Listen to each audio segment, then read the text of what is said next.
Rieko obsahuje relugolix, čo je silný perorálny nepeptidový antagonista receptorov GNRH v kombinácii s estradiolom a noretisterón acetátom v jednej tablete. Užíva sa raz denne. Rieko udržiava hladinu estradiolu a progesterónu v terapeuticky účinných rozpätiach.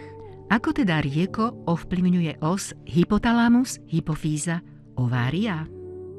Relugolix pôsobí v prednom laloku hypofýzy, kde sa viaže na receptory GNRH a inhibuje ich.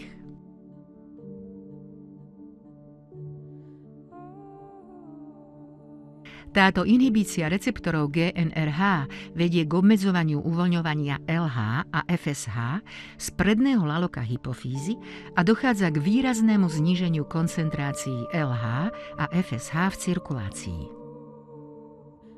Pokles hladiny FSH zabraňuje rastu a vývoju folikulov, čím sa znižuje tvorba estradiolu a zároveň nedochádza k nárastu hladiny LH. Tým dôjde k inhibícii ovulácie a vývoja žltého telieska a tlmí sa tak produkcia progesterónu. Kombinácia relugolixu a add-back terapie v lieku rieko udržiava hladinu estradiolu a progesterónu v terapeutickom rozpätí, vďaka čomu vzniká prostredie, v ktorom sa redukujú symptómy endometriózy a myomov maternice a zároveň sa zachovávajú hladiny potrebné na minimalizovanie nežiaducich účinkov. Toto vyvažovanie hladín estradiolu sa musí robiť obzvlášť citlivo, aby sa optimalizoval terapeutický prínos. Hypotéza predpokladá, že udržiavania hladín estrogénu v rozmedzi 20 až 50 pikogramov na mililiter séra môže vyvolať regresiu endometriotických lézií a zredukovať symptómy myomov maternice a zároveň minimalizovať straty kostnej hmoty. Tento graf vyobrazuje koncentráciu estradiolu počas 43 dní liečby riekom a v následnom období po liečbe. Stredná hodnota koncentrácie estradiolu bola udržiavaná v terapeutickom rozmedzí počas 6 týždňov.